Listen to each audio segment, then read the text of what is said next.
شروع اللہ کا نام لے کر جو بڑا مہربان نہایت رحم والا ہے۔ کاف ہا یا عین صاد، یہ تمہارے پروردگار کی مہربانی کا بیان ہے جو اس نے اپنے بندے زکریا پر کی تھی جب انہوں نے اپنے پروردگار کو دبی آواز سے پکارا اور کہا کہ اے میرے پروردگار، میری ہڈیاں بڑھاپے کے سبب کمزور ہو گئی ہیں اور سر سفید بالوں کی وجہ سے چمکنے لگا ہے، اور اے میرے پروردگار، میں تجھ سے مانگ کر کبھی محروم نہیں رہا، اور میں اپنے بعد اپنے بھائی بندوں سے ڈرتا ہوں، اور میری بیوی بانجھ ہے، پھر بھی مجھے اپنے پاس سے ایک وارث عطا فرما جو میری اور اولاد یعقوب کی میراث کا مالک ہو، اور اے میرے پروردگار اس کو خوش اخلاق بنائیو۔ فرمایا اے زکریا، ہم تم کو ایک لڑکے کی بشارت دیتے ہیں جس کا نام یحییٰ ہوگا، اس سے پہلے ہم نے اس نام کا کوئی شخص پیدا نہیں کیا۔ انہوں نے کہا کہ پروردگار، میرے ہاں کس طرح لڑکا ہوگا جبکہ میری بیوی بانجھ ہے اور میں بڑھاپے کی اس حالت کو پہنچ گیا کہ سوکھ گیا ہوں؟ حکم ہوا کہ اسی طرح ہوگا۔ تمہارے پروردگار نے فرمایا ہے کہ مجھے یہ آسان ہے، اور میں پہلے تم کو بھی تو پیدا کر چکا ہوں اور تم کچھ چیز نہ تھے۔ کہا کہ پروردگار، میرے لیے کوئی نشانی مقرر فرما۔ فرمایا نشانی یہ ہے کہ تم صحیح و سالم ہوتے ہوئے 3 رات دن لوگوں سے بات نہ کر سکو گے۔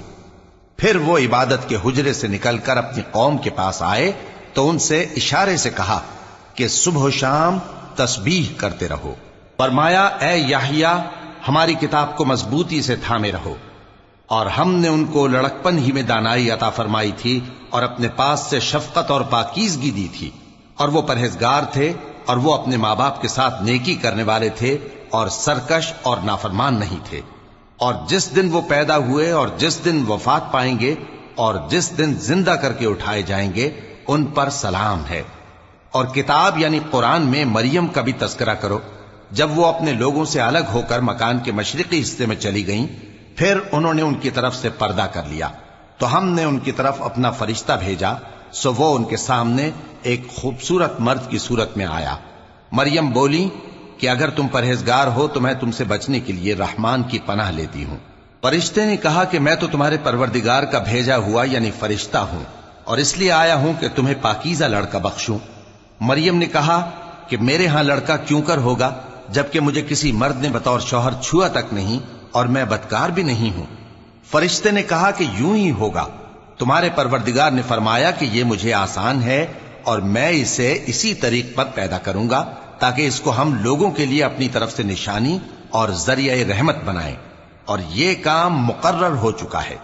چنانچہ وہ اس بچے کے ساتھ حاملہ ہو گئیں اور اسے لے کر ایک دور جگہ چلی گئیں۔ پھر درد ذہ ان کو کھجور کے تنے کی طرف لے آیا، کہنے لگیں کہ کاش میں اس سے پہلے مر چکتی اور بھولی بسری ہو گئی ہوتی۔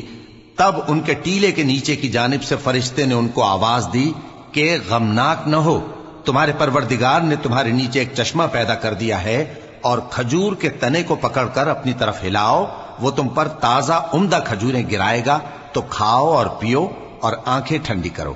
اگر تم کسی آدمی کو دیکھو تو کہنا کہ میں نے اللہ کے لیے روزے کی منت مانی، تو آج میں کسی آدمی سے ہرگز کلام نہیں کروں گی۔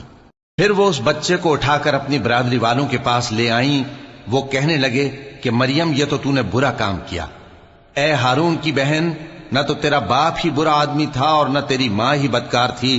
تو مریم نے اس بچے کی طرف اشارہ کیا۔ وہ بولے کہ ہم اس سے کہ گود کا بچہ ہے کیسے بات کریں؟ بچے نے کہا کہ میں اللہ کا بندہ ہوں، اس نے مجھے کتاب دی ہے اور نبی بنایا ہے، اور میں جہاں ہوں اور جس حال میں ہوں اس نے مجھے صاحب برکت بنایا ہے، اور جب تک زندہ ہوں مجھ کو نماز اور زکوٰۃ کا ارشاد فرمایا ہے، اور مجھے اپنی ماں کے ساتھ نیک سلوک کرنے والا بنایا ہے اور سرکش و بدبخت نہیں بنایا، اور جس دن میں پیدا ہوا اور جس دن مروں گا اور جس دن زندہ کر کے اٹھایا جاؤں گا مجھ پر سلام ہے۔ یہ مریم کے بیٹے عیسیٰ ہیں، اور یہ سچی بات ہے جس میں لوگ شک کرتے ہیں۔ اللہ کو شایع نہیں کہ کسی کو بیٹا بنائے، وہ پاک ہے، جب کسی چیز کا ارادہ کرتا ہے تو اس کو یہی کہتا ہے کہ ہو جا تو وہ ہو جاتی ہے۔ اور بے شک اللہ ہی میرا اور تمہارا پروردگار ہے، تو اسی کی عبادت کرو، یہی سیدھا رستہ ہے۔ پھر اہل کتاب کے فرقوں نے باہم اختلاف کیا، سو جو لوگ کافر ہوئے ہیں ان کو بڑے دن یعنی قیامت کے روز حاضر ہونے سے خرابی ہے۔ وہ جس دن ہمارے سامنے آئیں گے کیسے سننے والے اور کیسے دیکھنے والے ہوں گے، مگر ظالم آج کھلی گمراہی میں ہے۔ اور ان کو حسرت و افسوس کے دن سے ڈرا دو جب بات فیصل کر دی جائے گی اور وہ غفلت میں پڑے ہوئے ہیں اور ایمان نہیں لاتے۔ ہم ہی زمین کے اور جو لوگ اس پر بستے ہیں ان کے وارث ہوں گے، اور ہماری ہی طرف ان کو لوٹنا ہوگا۔ اور کتاب میں ابراہیم کا ذکر کرو، بے شک وہ نہایت سچے تھے، پیغمبر تھے۔ جب انہوں نے اپنے باپ سے کہا کہ ابا، آپ ایسی چیزوں کو کیوں پوچھتے ہیں جو نہ سنیں اور نہ دیکھیں اور نہ آپ کے کچھ کام آ سکیں؟ ابا، مجھے ایسا علم ملا ہے جو آپ کو نہیں ملا، تو میرے ساتھ ہو جائیے، میں آپ کو سیدھی راہ پر لے چلوں گا۔ ابا، شیطان کی پوجا نہ کیجیے، بے شک شیطان اللہ کا نافرمان ہے۔ ابا، مجھے ڈر لگتا ہے کہ آپ کو اللہ کا عذاب آ پکڑے تو آپ شیطان کے ساتھی ہو جائیں۔ اس نے کہا کہ ابراہیم، کیا تو میرے معبودوں کے خلاف ہے؟ اگر تو باز نہ آئے گا تو میں تجھے سنسار کر دوں گا اور تو ہمیشہ کے لیے مجھ سے دور ہو جا۔ ابراہیم نے سلام علیکم کہا اور کہا کہ میں آپ کے لیے اپنے پروردگار سے بخشش مانگوں گا، بے شک وہ مجھ پر نہایت مہربان ہے۔ اور میں آپ لوگوں سے اور جن کو آپ اللہ کے سوا پکارا کرتے ہیں ان سے کنارہ کرتا ہوں اور اپنے پروردگار ہی کو پکاروں گا۔ امید ہے کہ میں اپنے پروردگار کو پکار کر محروم نہیں رہوں گا۔ اور جب ابراہیم ان لوگوں سے اور جن کی وہ اللہ کے سوا پرستش کرتے تھے الگ ہو گئے تو ہم نے ان کو اسحاق اور اسحاق کو یعقوب بخشے اور ہر ایک کو پیغمبر بنایا، اور ہم نے ان کو اپنی رحمت سے بہت سی چیزیں عنایت کی اور ان کا ذکر جمیل بلند کیا۔ اور کتاب میں موسیٰ کا بھی ذکر کرو، بے شک وہ ہمارے برگزیدہ تھے اور رسول تھے، نبی تھے، اور ہم نے ان کو طور کی داہنی طرف سے پکارا اور باتیں کرنے کے لیے نزدیک بلایا، اور اپنی مہربانی سے ان کو ان کا بھائی ہارون پیغمبر بنا کر عطا کیا۔ اور کتاب میں اسماعیل کا بھی ذکر کرو، وہ وعدے کے سچے اور رسول تھے، نبی تھے، اور وہ اپنے گھر والوں کو نماز اور زکوٰۃ کا حکم کرتے تھے اور اپنے پروردگار کے ہاں پسندیدہ تھے۔ اور کتاب میں ادریس کا بھی ذکر کرو، وہ بھی نہایت سچے تھے، نبی تھے، اور ہم نے ان کو اونچی جگہ اٹھا لیا تھا۔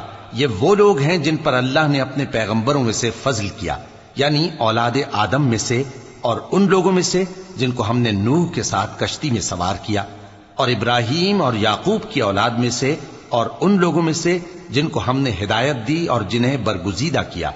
جب ان کے سامنے ہماری آیتیں پڑھی جاتی تھیں تو سجدے میں گر پڑتے اور روتے رہتے تھے۔ پھر ان کے بعد چند ناخلف ان کے جانشین ہوئے جنہوں نے نماز کو ضائع کر دیا اور خواہشات نفسانی کے پیچھے لگ گئے، سو ان قریب ان کو گمراہی کی سزا ملے گی۔ ہاں، جس نے توبہ کی اور ایمان لایا اور عمل نیک کیے تو ایسے لوگ بہشت میں داخل ہوں گے اور ان کا ذرا نقصان نہ کیا جائے گا، یعنی ہمیشہ کی بہشتوں میں جس کا اللہ نے اپنے بندوں سے وعدہ کیا ہے کہ جو ان کی آنکھوں سے پوشیدہ ہے۔ بے شک اس کا وعدہ نیکوکاروں کے سامنے آنے والا ہے، وہ اس میں سلام کے سوا کوئی بیہودہ کلام نہ سنیں گے اور ان کو صبح و شام کھانا ملے گا۔ یہی وہ جنت ہے جس کا ہم اپنے بندوں میں سے ایسے شخص کو مالک بنائیں گے جو پرہیزگار ہوگا۔ اور فرشتوں نے پیغمبر کو جواب دیا کہ ہم تمہارے پروردگار کے حکم کے سوا اتر نہیں سکتے، جو کچھ ہمارے آگے ہے اور جو پیچھے ہے اور جو اس کے درمیان ہے سب اسی کا ہے، اور تمہارا پروردگار بھولنے والا نہیں، یعنی آسمان اور زمین کا اور جو ان دونوں کے درمیان ہے سب کا پروردگار، تو اسی کی عبادت کرو اور اس کی عبادت پر ثابت قدم رہو۔ بھلا تم کوئی اس کا ہم نام جانتے ہو؟ اور کافر انسان کہتا ہے کہ جب میں مر جاؤں گا تو کیا زندہ کر کے نکالا جاؤں گا؟ کیا ایسا انسان یاد نہیں کرتا کہ ہم نے اس کو پہلے بھی تو پیدا کیا تھا جبکہ وہ کچھ بھی چیز نہ تھا؟ سو تمہارے پروردگار کی قسم، ہم ان کو جمع کریں گے اور شیطانوں کو بھی، پھر ان سب کو جہنم کے گرد حاضر کریں گے اور وہ گھٹنوں پر گرے ہوئے ہوں گے۔ پھر ہر گروہ میں سے ہم ایسے لوگوں کو کھینچ نکالیں گے جو رحمان کے مقابلے میں سخت سرکشی کرتے تھے، پھر ہم ان لوگوں سے خوب واقف ہیں جو اس میں داخل ہونے کے زیادہ لائق ہیں، اور تم میں سے کوئی شخص نہیں مگر اسے اس پر گزرنا ہوگا، یہ تمہارے پروردگار پر لازم ہے، مقرر ہے۔ پھر ہم پرہیزگاروں کو نجات دیں گے اور ظالموں کو اس میں گھٹنوں کے بل پڑا ہوا چھوڑ دیں گے۔ اور جب ان لوگوں کے سامنے ہماری آیتیں پڑھی جاتی ہیں تو جو کافر ہیں وہ مومنوں سے کہتے ہیں کہ دونوں فریق میں سے مکان کس کے اچھے، اور مجلسیں کس کی بہتر ہیں؟ اور ہم نے ان سے پہلے بہت سی امتیں ہلاک کر دیں، وہ لوگ ان سے ٹھاٹ باٹ اور نمود و نمائش میں کہیں اچھے تھے۔ کہہ دو کہ جو شخص گمراہی میں پڑا ہوا ہے، رحمان اس کو آہستہ آہستہ مہلت دیا جاتا ہے، یہاں تک کہ جب اس چیز کو دیکھ لیں گے جس کا ان سے وعدہ کیا جاتا ہے، خواہ عذاب اور خواہ قیامت، تو اس وقت جان لیں گے کہ مکان کس کا برا ہے اور لشکر کس کا کمزور ہے۔ اور جو لوگ ہدایت یاب ہیں، اللہ ان کو زیادہ ہدایت دیتا ہے، اور نیکیاں جو باقی رہنے والی ہیں وہ تمہارے پروردگار کے ہاں صلے کے لحاظ سے خوب اور انجام کے اعتبار سے بہتر ہیں۔ بھلا تم نے اس شخص کو دیکھا جس نے ہماری آیتوں سے کفر کیا اور کہنے لگا کہ اگر میں اثر نو زندہ ہوا بھی تو یہی مال اور اولاد مجھے وہاں ملے گا؟ کیا اس نے غیب کی خبر پالی ہے یا اللہ کے یہاں سے عہد لے لیا ہے؟ ہرگز نہیں، یہ جو کچھ کہتا ہے ہم اس کو لکھتے جاتے اور اس کے لیے آہستہ آہستہ عذاب بڑھاتے جاتے ہیں، اور جو چیزیں یہ بتاتا ہے ان کے ہم وارث ہوں گے، اور یہ اکیلا ہمارے سامنے آئے گا، اور ان لوگوں نے اللہ کے سوا اور معبود بنا لیے ہیں تاکہ وہ ان کے لیے موجب عزت ہوں۔ ہرگز نہیں، وہ معبود ان کی پرستش سے انکار کریں گے اور ان کے دشمنوں مخالف ہوں گے۔ کیا تم نے نہیں دیکھا کہ ہم نے شیطانوں کو کافروں پر چھوڑ رکھا ہے کہ وہ ان کو خوب اکساتے رہتی ہیں؟ تو تم ان پر عذاب کے لیے جلدی نہ کرو کہ ہم تو ان کے لیے دن شمار کر رہے ہیں۔ جس روز ہم پرہیزگاروں کو رحمان کے سامنے بطور مہمان جمع کریں گے اور گناہگاروں کو دوزخ کی طرف پیاسے ہانک لے جائیں گے، تو لوگ کسی کی سفارش کا اختیار نہ رکھیں گے مگر جس نے رحمان سے اقرار لے لیا ہو۔ اور کہتے ہیں کہ رحمان بیٹا رکھتا ہے۔ ایسا کہنے والوں، یہ تو تم بری بات زبان پر لاتے ہو۔ قریب ہے کہ اس جھوٹ سے آسمان پھٹ پڑے اور زمین شق ہو جائے اور پہاڑ پارا پارا ہو کر گر پڑیں کہ انہوں نے رحمان کے لیے بیٹا تجویز کیا، اور رحمان کو شایع نہیں کہ کسی کو بیٹا بنائے۔ ہر شخص جو آسمانوں اور زمین میں ہے رحمان کے روبرو بطور بندہ ہی آئے گا۔ اس نے ان سب کو اپنے علم سے گھیر رکھا اور ایک ایک کو شمار کر رکھا ہے، اور یہ سب قیامت کے دن اس کے سامنے اکیلے اکیلے حاضر ہوں گے۔ اور جو لوگ ایمان لائے اور عمل نیک کیے، رحمان ان کی محبت مخلوقات کے دل میں پیدا کر دے گا۔ اے پیغمبر صلی اللہ علیہ وآلہ وسلم، ہم نے یہ قرآن تمہاری زبان میں آسان بنا کر نازل کیا ہے تاکہ تم اس سے پرہیزگاروں کو خوشخبری پہنچا دو اور جھگڑالوؤں کو ڈر سنا دو، اور ہم نے ان سے پہلے بہت سے گروہوں کو ہلاک کر دیا ہے۔ بھلا تم ان میں سے کسی کو دیکھتے ہو یا کہیں ان کی بھنک سنتے ہو؟